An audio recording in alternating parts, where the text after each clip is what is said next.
I'm back with another chapter of Geography Class 7 NCERT, Chapter 5 that is Water.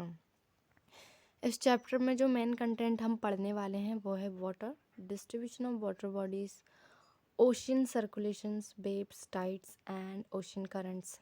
तो guys पहले page पर हम पढ़ने वाले हैं एवेपोरेशन के बारे में. तो what is evaporation? It is the process through which the water is converted into water vapors with the sun's heat. और गाइस जब ये वाटर पेपर्स ऊपर जाकर ठंडी हो जाती हैं तो ये क्लाउड्स का फॉर्मेशन कर लेते हैं और बाद में ये क्लाउड्स रेन की फॉर्म में, स्नो और स्लेट की फॉर्म में अर्थ पर आ जाते हैं. ठीक है. The process by which water continuously change its forms and circulates between oceans, atmosphere and land is known as water cycle. इसकी वजह से क्या होता है, जो वाटर का अमाउंट होता है अर्थ पर वो हमेशा कांस्टेंट रहता है.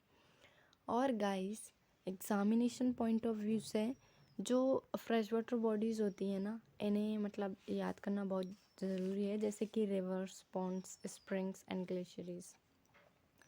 और जो सी मतलब जो बड़े बड़े सीज, ओशियंस होते हैं ना, उनका वाटर इतना सॉल्टी होता है क्योंकि उनमें डिज़ोल्व सॉल्ट बहुत ज़्यादा होता है. कौन सा सॉल्ट होता है उनमें? जो अपन कॉमन सॉल्ट जो यूज़ करते हैं ना, सोडियम क्लोराइड, वही वाला बहुत ज़्यादा अमाउंट में डिज़ोल्व होता है. इसकी वजह से वो वाटर जो होता है ना, वो बहुत खारा होता है और हम उसे पी नहीं सकते. ठीक है. Now coming to the next topic that is distribution of water bodies. तो गाइस जैसा कि हमें पता है कि हमारी जो अर्थ है उसका 3/4 पार्ट है वो पानी से कवर है. तो फिर सवाल ये आता है कि इतना सारा पानी होते हुए भी बहुत सारी कंट्रीज़ में वाटर की स्कार्सिटी, ऐसा क्यों? क्योंकि गाइज यहाँ पे आप देख सकते हैं जो पानी का डिस्ट्रीब्यूशन है वो दिया हुआ है. जैसे जो ओशियंस होते हैं वो मतलब में बहुत सारा पानी उनमें होता है. जो अर्थ पे जो टोटल वाटर प्रेजेंट है उसका 97.3% ओशियंस में होता है. बाकी का जो बहुत कम अमाउंट है वो फ्रेश वाटर्स के फॉर्म में होता है, बट वो भी बहुत मतलब जैसे आइस कैप्स में होता है, कुछ कुछ ground water, fresh water lakes, Iceland seas और मतलब में सॉल्ट लेक्स, एटमॉस्फेयर, रिवर्स, इन सब में होता है ये फ्रेश वाटर. तो ये फ्रेश वाटर का अमाउंट बहुत कम है, इसमें से भी थोड़ा बहुत ही अवेलेबल है हमें पीने के लिए, इसलिए मतलब में बहुत ज़्यादा वाटर की स्कार्सिटी हमें होती है.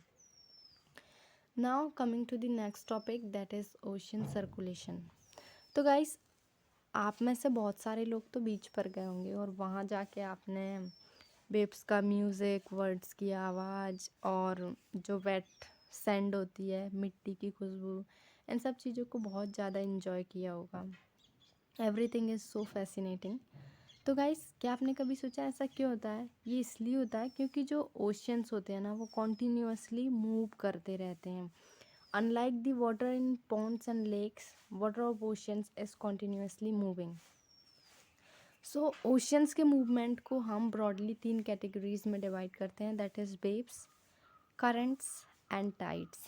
अब हम इन सबके बारे में थोड़ा ब्रीफ में जानते हैं. जब ओशियंस का वाटर होता है वो अल्टरनेटिवली राइज एंड फॉल होता है तो उस मूवमेंट को हम वेव्स कहते हैं. ठीक है. और जो स्टॉर्म वगैरह आते हैं उस टाइम पे जो वेव्स होती हैं उनका साइज़ बहुत बड़ा होता है और ये बहुत ज़्यादा डिस्ट्रैक्शंस क्रिएट करती हैं. तो जो ओशियन वाटर होता है ना, जो ओशियन वाटर होता है वो अर्थक्वेक, अंडर वाटर लैंडस्लाइड और वोल्केनिक इरप्शन होते हैं ना, तो उस टाइम पे बहुत ज़्यादा शिफ्ट हो जाता है. तो इसकी वजह से बहुत बड़ी बड़ी टाइडल वेव्स जनरेट होती हैं जिसे हम सुनामी बोलते हैं. ठीक है गाइस, ये सुनामी बहुत ज़्यादा डिस्ट्रक्शन क्रिएट करती है. पर पर जो टाइड्स होती हैं ना वो टाइडल वेव से डिफरेंट होती हैं. टाइड्स क्या होती हैं? ये rhythmic rise and fall of water, मतलब एक रिदम में, मतलब एक पर्टिकुलर रिदम में ही पानी होता है, वो राइज एंड फॉल होता है, जो कि दिन में 1 या 2 बार होती हैं. ठीक है. मतलब जो टाइड्स होती हैं वो या तो दिन में 1 बार आएंगी या फिर 2 बार आएंगी. तो जो टाइड्स होती हैं उनका एक पर्टिकुलर पैटर्न होता है, लाइक जैसे दिन में 2 या 4 बार आ गई. जबकि जो वेव्स होती हैं वो रेगुलर मूवमेंट में होती हैं, मतलब में पानी का रेगुलर मूवमेंट होता रहता है. तो जो टाइड्स होती हैं वो 2 टाइप की होती हैं, एक तो हाई टाइड्स होती हैं, एक लो टाइड्स होती हैं. तो जो टाइड्स होती हैं वो मून और सन का जो ग्रेविटेशनल फोर्स होता है, ग्रेविटेशनल पुल होता है, उसकी वजह से टाइड्स जनरेट होती हैं। उस दिन जब अमावस्या या फिर न्यू मून नाइट होती है ना, उस दिन क्या होता है, सन, मून एंड अर्थ ये तीनों एक ही लाइन में होते हैं, तो इसकी वजह से जो ग्रेविटेशनल पुल होता है ना वो बहुत ज़्यादा बढ़ जाता है। इसकी वजह से हाई टाइड्स जनरेट होती हैं। जबकि जो ये नीचे वाली जो पिक्चर्स दे रखी ना, और इन्हीं हाई टाइड्स को हम स्प्रिंग टाइड्स भी बोलते हैं।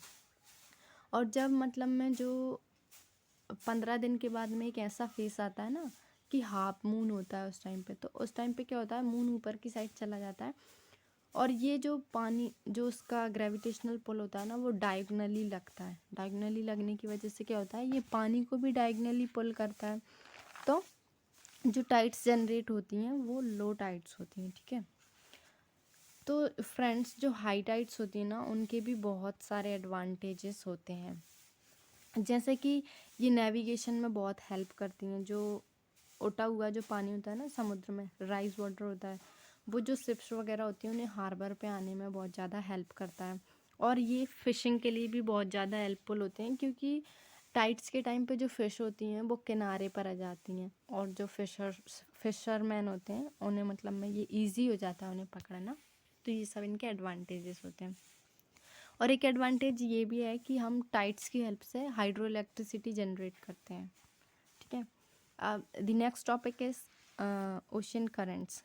तो ओशन करंट्स को भी मतलब एक ऐसी वाटर की स्ट्रीम होती है जो कॉन्टीन्यूअसली एक डेफिनेट डायरेक्शन में फ्लो करती रहती है। ओशन करंट्स दो टाइप के होते हैं, warm ocean current and cold ocean currents. तो गाइस इस पिक्चर में जो रेड एरो से बताए गए हैं वो वार्म ओशन करंट्स हैं, वह जो मतलब जो ब्लू से बताए गए हैं वो हैं कोल्ड ओशन करंट्स।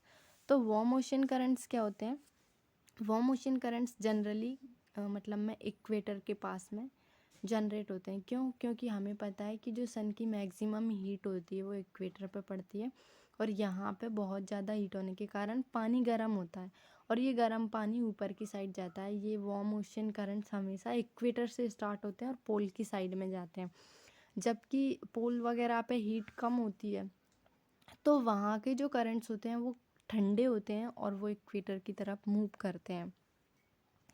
तो जो ओशियन करंट्स होते हैं ना वो किसी भी प्लेस के टेम्परेचर को डिफाइन करते हैं, इन्फ्लुएंस करते हैं बहुत ज़्यादा। जैसे कि मतलब अगर कोई जगह है और उसके आसपास में मतलब कोल्ड ओशियन करंट्स प्रेजेंट हैं, तो उस जगह का जो टेम्परेचर होगा, टेम्परेचर का टाइप होगा वो कोल्ड होगा। जैसे अपन देखें कनाडा, इसके आसपास सारे जो ओशियन करंट्स हैं वो कोल्ड हैं। ठीक है, सारे ओशियन करंट्स कोल्ड हैं, तो इसका जो टेम्परेचर है वो भी मतलब में कोल्ड है। सिमिलरली जो वार्म ओशन करंट्स होते हैं उनके आसपास की जगहों का जो टेम्परेचर होता है वो भी मतलब में क्या होता है, वो वार्म होता है। So with this,